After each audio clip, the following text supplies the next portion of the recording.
Kathy and Colleen. We're here with Empowered Voices for our podcast for February. Colleen, is there anything that we really need to be aware of for February astrologically?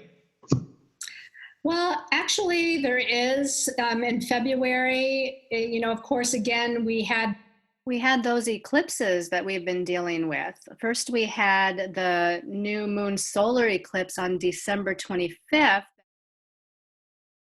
That happened at 4 degrees Capricorn, and then 2 weeks later we had on January 10th a full moon lunar eclipse at 19 degrees of Cancer, with a whole slew of planets happening opposing that in Capricorn.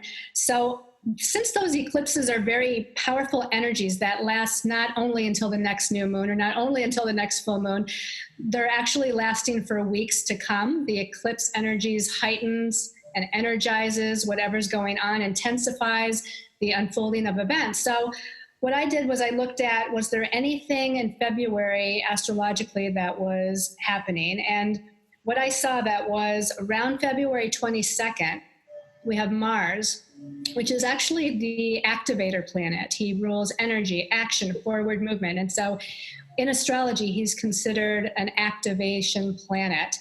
And Mars will connect with that solar eclipse degree at 4 degrees of Capricorn around the 22nd of February. So it's going to activate some of the new beginnings that started to unfold as of that December 25th, 2019 new moon solar eclipse.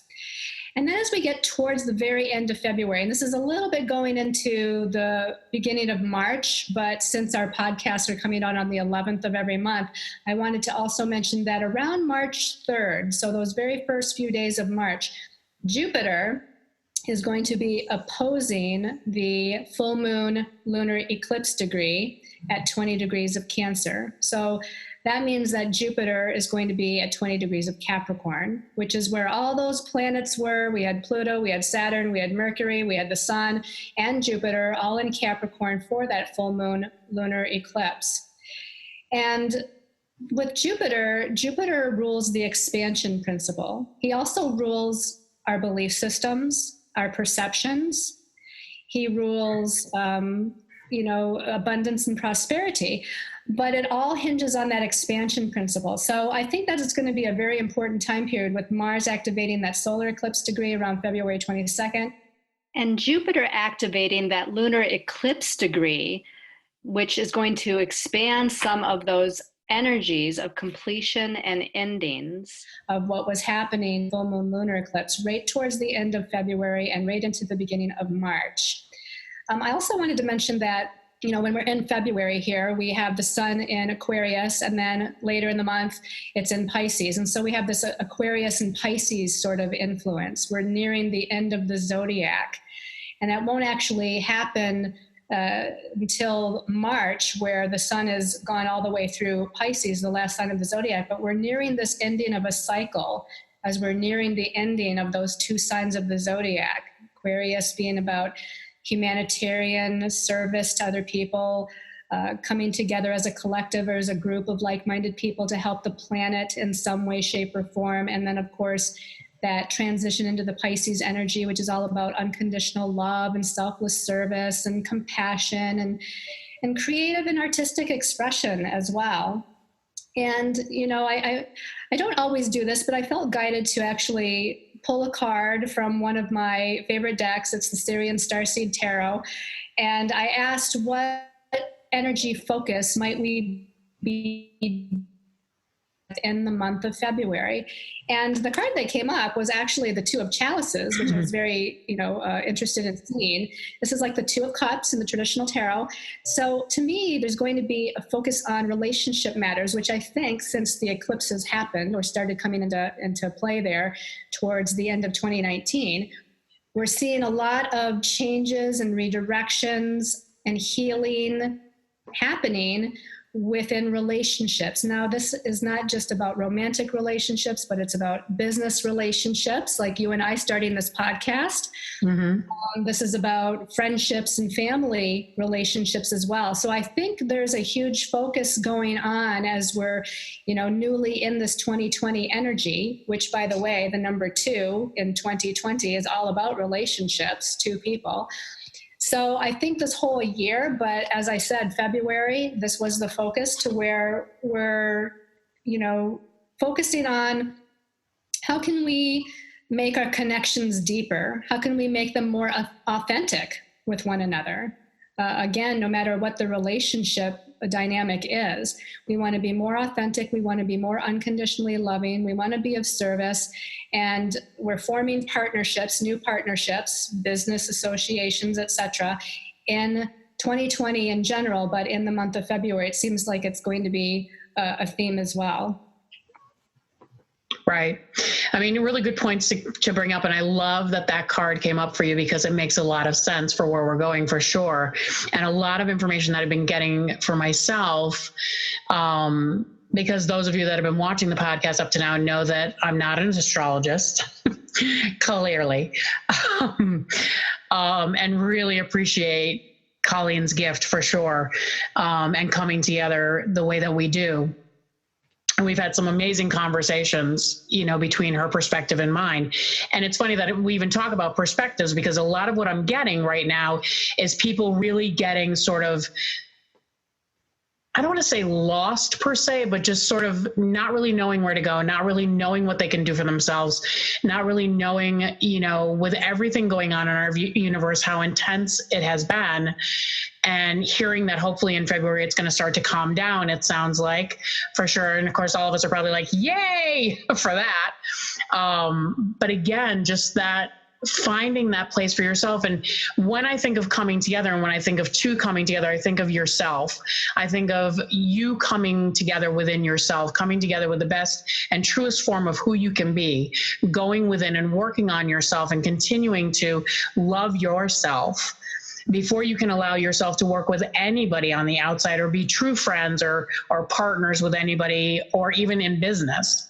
You have to really know the essence of who you are, where you're coming from, and what can I do to get there. And so a lot of changing your perceptions about the things and the ways that we interpret things, that we interpret things going on around us, going within to start to change your old patterns, those old tapes that have been going. It's a lot of what we've been looking at is kind of saying, okay, well, I used to react this way to everything. Let me just take a minute, take a breath and say, okay, how can I change my perception with what's really going on here? And I will tell you, sometimes just being quiet and listening. I mean, you're looking at a girl who had no voice growing up. So, to think that I'm even doing this now and people are listening to my voice now is a little odd for me to think of where I came from and where I am now. But it's also sort of coming back and saying, sometimes you don't have to use your voice. Sometimes just sitting and listening and realizing whatever the person that's talking to you is telling you, whether you think you agree, disagree, or whatever, that's their perception of what's happening. It's their perception and their feelings of how they are hearing, feeling, sensing, connecting with what's going on out there. Right. And another thing that, to go back to something you said just a few minutes ago that intuitively popped into my head when you said coming into relationship even with yourself. This is about balancing the divine feminine and the divine masculine, that's the second month of the year. February is the second month. We have the Two of Cups, or the Two of Chalices, that came up. We're in the year 2020. There's twos there. And the two is all about balance. It's about balancing, physically, emotionally, mentally, and spiritually. It's about balancing our relationships with other people so that things are in an equal, balanced place. But as you said, it's about being in relationship with yourself and being in that kind of harmonious balance with yourself within your masculine and feminine energies. That masculine energy of, taking action or being independent or taking charge of your life, being confident, courageous to take the next step forward. And then that feminine of just using your intuition and being in a state of peace and harmony and balance and receptivity and allowing for how things are unfolding in your life and trusting that and having faith in that. So I think that relationship with ourselves, if we can balance those two aspects of ourselves too, that's definitely something that's needed. And the other thing that popped in about relationships is also relationship with your higher soul self, or relationship with the divine or with the universe. We're all, more and more so. And with these eclipses that have initiated an opening or an awakening of certain aspects of ourselves, it's awakening our truth of connection to universal energy and the truth of connection to our own spiritual identity and our spiritual selves and our higher self, if you will, our inner voice. So I think that partnership as well is something that is part of the focus for February. Absolutely. And so what are some of the ways that we can do those? How can we step back and take the time to figure it out? I was telling Colleen before about this sort of epiphany that came to me. Yes, I'm still learning. That came to me, and probably will be till I leave this earthly plane. But came to me the other day is that I have been such on a path of meditating in the morning. And no matter how I have tried to get there, I just seem to not be able to get there. And so the other day I just was sitting here. I was, came in early. I was going to be doing a reading for somebody, and I just sat, and it was very windy out. It was yesterday, actually. And it was very, very windy out. And where I sit, I look out, at least my office at home, I look out windows at trees. And so I was kind of watching the trees and just really enjoying, watching them dance in this beautiful wind. And it was just so peaceful to me. And it clicked with me like, oh my gosh, meditate when you have the time to meditate. Right. Do the best you can to keep it, if it's every morning, do the best you can. But there are times in our lives that we don't have that, that we don't have that special time that we're able to sit down, go to a quiet place, get to our inner self, allow whatever information, clarity, or whatever is going to come to us, just be, just breathe and just be. And so, it was such an amazing epiphany for me that is clearly a very easy one to have comprehended. But until that really came with me, I'm like, oh my gosh, I'm trying to force it in the morning. Well, hello, if you don't have time in the morning, you don't do it in the morning, and also just listening, like that's sort of another thing too, is just, if somebody's repeating the experience that I had, is somebody was repeating a phrase that I had said to them and it wasn't what I had said, and not having a voice, I always feel like that's not what I said. Like I want to retaliate and make sure that they get it right. And I just stopped and said, let's just listen. Let's just pull it back. Let's just listen. And I learned so much from that experience, because what I understood is that this was this person's perception of what I had said. It wasn't wrong per se. It was their perception. And so a lot of like that kind of searching, a lot of that coming together, a lot of those moments that once you change or you calm yourself down or you keep yourself quiet, it's amazing how you can help yourself. Yes. I want to share too. And you shared your thing about meditating and having a little bit more difficulty in the mornings. And I found too, I'd say since the eclipses, and especially probably since the beginning of January, I've had an especially hard time. I shouldn't say it that way. I've had more of a challenge. With my own inner, I guess I'd say, frustrations. They've seemed to just kind of arisen within me more than I've ever, I think, in my life have experienced that. And it's not directed at any person or, necessarily any situation, although there's some situations or people in my life that are interacting with what I'm going through. But I, feeling less capable, I guess, of kind of calming that down through like my typical meditation practices or my typical going out and walks in nature or what have you. One thing I did, and I just did this last night, and I just, I thought, I'm just going to get up and I'm just going to dance. It was late at night, it was dark outside. I turned out all the lights but one.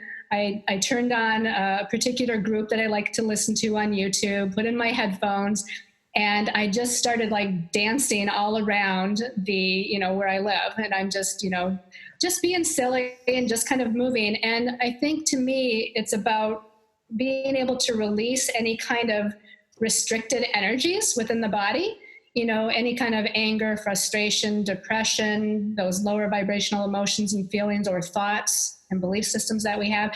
Sometimes they get stuck and congealed. And, going back to what we're experiencing since the beginning of 2020 is a Saturn-Pluto conjunction.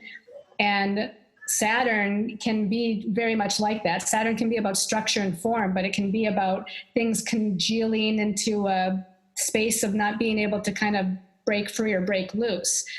And so as I felt these, emotions or feelings, whatnot, not having any space to be released or feeling like I couldn't rebalance myself through my regular meditation, I thought, I'm just going to get up and I'm just going to dance and move and stretch and jump around. And that seemed to really work. So, sharing that with some of our listeners, because, we might be used to, okay, meditation, let's go out and ground in nature. Let's do some exercise, some physical activity. And those are all still good. But there's other ways, there's other ways to also, which is why yoga, yoga postures and stretch, because within the cellular memory of our bodies, even within the muscles, if they become too strained or inflexible, I guess, if you will, things are getting trapped in the physical body. And our physical bodies are really going through a lot right now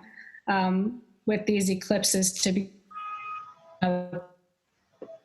energies. I know, at least for me, feeling more tired. And I think we talked about some of this in our January podcast, some of the ascension symptoms, the nausea, the headaches, the feeling extra tired. So I think, again, the movement, how can we move energy through our bodies? Breathing practices. I'm sure there's, many others, maybe some others come to mind for you, Kathy, but anything that can get that chi flowing. Right. Bodies, right? Yeah. Well, music for me is always an outlet anyway. It always has been, always has been, always will be, because I can hear a song and it takes me back to a moment in time that brings me such joy, and then I can hear another song that brings me back to, oh, that wasn't such a great time. Like I remember the breakup with whoever, and this was the song that was my go-to song to cry to the whole time. The other thing, go see a movie. There's some amazing spiritual awareing movies coming through right now. That probably is not even the right way to put that. But I mean, it's, again, it's about you finding what brings you joy. And that's really what it is we need to kind of get ourselves out of that swirling vortex of doom that we put ourselves in, like, oh my gosh, why am I not meditating? Why am I not? Why am I not? Why am I not? Why am I not? To where it's like, I'm just going to do this today. I'm just going to sit, be still, be quiet, listen, not think. I might even take a class for myself and let somebody else teach for a change. I just thought of that the other day. I'm like, let me just have somebody else drive the bus for a while, but again, it's listening to those things. And of course, February is the month of love to begin with, because we got Valentine's Day that comes in. So how amazing would it be if you took Valentine's Day and said, what do I want to do on Valentine's Day? What do I want to do for me on Valentine's Day? I mean, if you want to share it with your partner, great. But how can I be kind to myself on Valentine's Day? How can I give myself a gift on Valentine's Day or every day? Celebrate that love for yourself. Absolutely. That would be amazing. It would be amazing. Not to mention red is my favorite color, so I'm all in. And chocolate's one of my favorite foods. Well, yeah. I'll take that. Although I don't. Yeah. Like ascension for me, we don't want to talk about the whole weight concept for ascension. I'm just going to say that right up front, because the other thing too is I've been hearing a lot about, just to add one extra tidbit, I've been hearing a lot about how women have been not able to get weight off after the holidays. Like it just seems to not be moving. And I just keep saying just keep doing what you're doing. It'll happen. It's energetic. It also happens a lot to us empaths, which I have a funny feeling our next podcast might just be about being an empath, because we sort of talked about that a little bit before we started today. Yes. So, yeah. But please, one thing I can say to all of you out there is please share with us. What do you want us to talk about? What would you like our opinions about? Trust me, we have a lot of them and we're not afraid to use them. So feel free, and give us your opinions. We can take it. And in order to do that, you can either comment on any particular podcast and we'll read those comments, but you can also email us at empoweredvoices11@gmail.com. So I know we're kind of interjecting some of this information sort of in the middle of our podcast here, but as it comes up, we're just letting it flow, right? Absolutely. Absolutely. And that's a lot of where we are right now, is just sort of going with the flow. Trying not to be too rough on yourself, trying to allow yourself to go where you need to go. I don't know if you can hear my dog barking in the background. I apologize for that. Well, and no worries about that. But I do want to, expound on what you just said about be where you need to be or go where you need to go. And I want to go back to like the emotions for a minute and some of those heavier emotions or thoughts, because I feel like it's important for people to know that it's okay to like be in that or recognize that. It's like you don't want to like sweep the emotions or the feelings under the rug, so to speak. You want to become aware and recognize them. You don't have to get caught into it or right. Sucked into it, but you can kind of step outside of yourself if you can and just say, wow, I'm feeling really depressed right now, or I'm feeling really frustrated right now, or I'm feeling so unmotivated I can't move off the couch right now, or I don't want to do anything. And I heard someone else in the spiritual field say, it's okay to be that depressed or that unmotivated or what have you. But what you want to do is become aware of it and then break it up a little bit. Like if you're so distraught, let's say, that you can't do anything towards your goals or for yourself, if you're in a space where there's heavy emotions going on, to become aware of that and say, you know what, I need to break this up even for 5 minutes. And they suggested getting up off the couch and going outside for 5 minutes, thinking, okay, well, after my 5 minutes outside here with the trees or, walking around the yard, I can go back and sit on the couch if I want to, but to just kind of make a conscious shift, do something different for the 5 minutes, because that can help immensely, again, to start moving that energy, moving that chi through your body. So after you do that, you might find that you're in a different space. Right. You can do something different after that. Yeah, there's also one of the things that I like to do is I do a lot of writing and burning. For me, like if I'm feeling emotions and they're really like you can feel they're just there. I try to write down whatever's in my head. I've written like grocery lists, and then it'll go into what's really going on. You know what I mean? It's like just put the pen to the paper and don't stop. No matter what, don't stop. When you're done, you'll know you're done because you'll have nothing left. And then I burn it because a lot of it is usually you've already learned it because you just wrote it and you just, watched yourself. I'm a very visual person, so that's how I release for me, as I burn it, I take it outside, burn it on the porch, when it's all fully burned, and that's a big one. And when it's all fully burned, because I've had some things that have not wanted to burn. That's always interesting. And then when they're all ashes, I put them into like a little gardens that I have around the house or by a tree and thank the earth for transmuting into positivity. I mean, it's just one of the things that I enjoy doing for myself.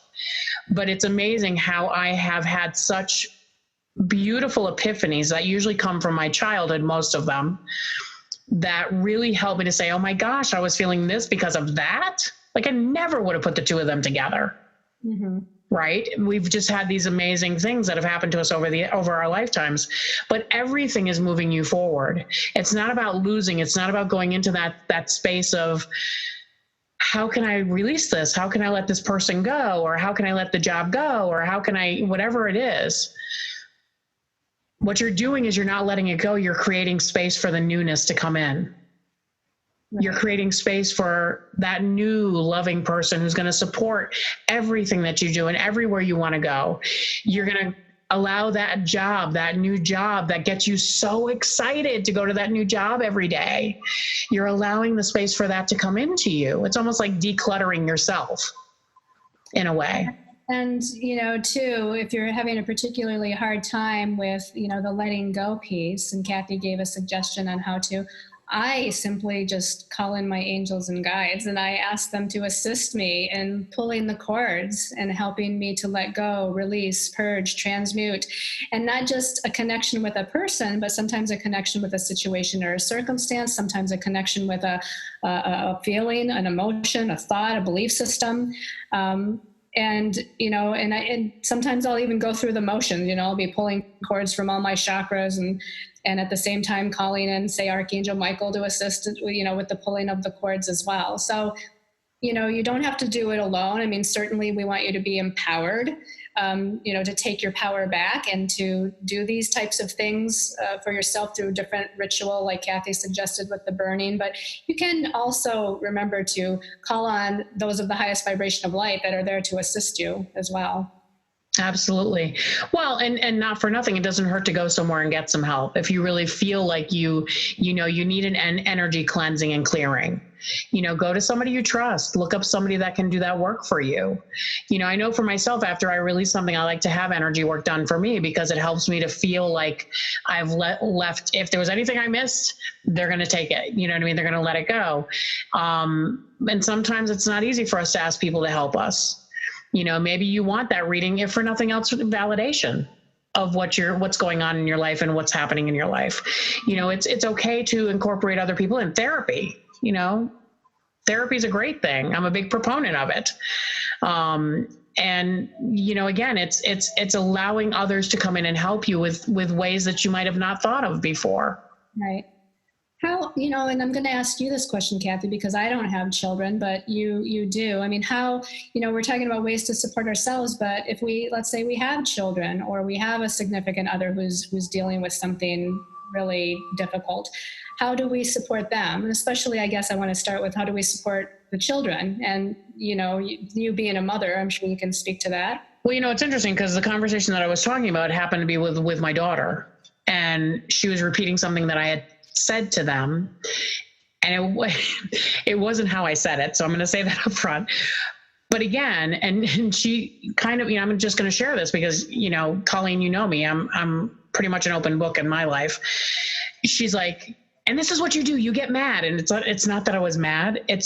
And what I realized for me was it's always a habit. When you grow up in a house that you don't have a voice, what's the one thing you're going to do when somebody says this is what you said? You're going to retaliate and say that's not what I said. Because if you're going to repeat my voice to me, you need to repeat it the right way. Right? I mean, it's kind of funny, but right. So I looked at her and I said, you know what? You're right. Even though I wasn't mad, I'm like, go ahead, keep going. I'm going to listen.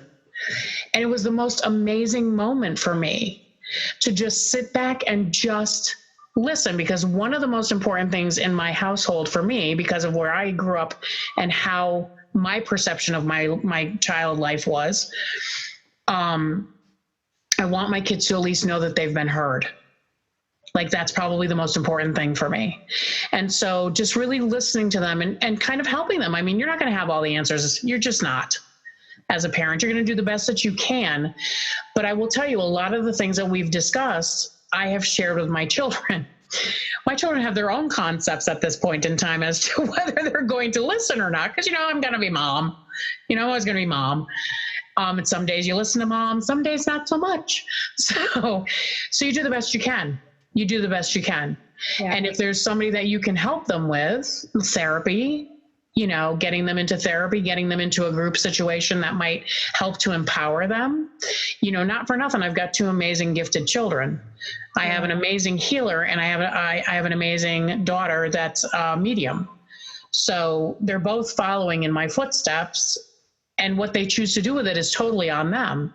Right. But am I going to help them? I've never hidden who I was and what I do and how I connect. And I think that's a big part, is just to be honest and true, and try to be as honest and true as you possibly can. I think we've come upon another subject matter that can be a whole podcast by itself. But we definitely want the children, on the planet. There's a lot of very young up to the early 20s. These children need to have a voice as well. The school systems aren't operating in their best interest anymore. I mean, the peers and support systems they have aren't the same as it was back in the day we went to school necessarily. So yeah, I think that's definitely a subject matter for a time that we can talk longer. But we want the children to have an empowered voice too. So for you to sit back and be able to listen to your daughter and just allow her to use her voice, to speak her truth, was an amazing thing. It ended up really being quite an amazing thing for me, because it really clicked with me that this is her perception from what I said, which I had already said that earlier in the podcast. And it was just such an amazing moment for me. And I will tell you, a lot of what we're doing now and a lot of what we're learning, at least even just from the first of the year for me, in my own personal life, has been just amazing. If you allow yourself to change the perception, if you allow yourself to get outside of yourself sometimes and do something fun like dancing crazy and acting like a buffoon, which you need any help with it, I can so help you with that. Just saying, because I like to have fun. But again, and then there are times when you just want to be serious and you just want to be quiet. Like just sit, be still, and be quiet. And it's trying, like you said, trying to find that balance, the balance between the masculine and feminine, the way to shift yourself out of it. And the one thing I will say, this is not perfection. There's no such thing as perfection. And you're all going to hear me say it time and time and time again. We are here not to be perfect. We are here to find the true essence of who we are and carry it forward. That's why we're here. Right. And to release what we've carried through many lifetimes, not just this lifetime. So it's going to be an amazing year. It's going to be amazing. We're going to have a lot to talk about. I know we're early in the year, so to speak, but within this first month of 2020, we're now into February. What would be so far the one thing that you've noticed shifting for you, or that you're becoming more aware of so far in 2020's energies? Wow. It's kind of hard to narrow down to one thing.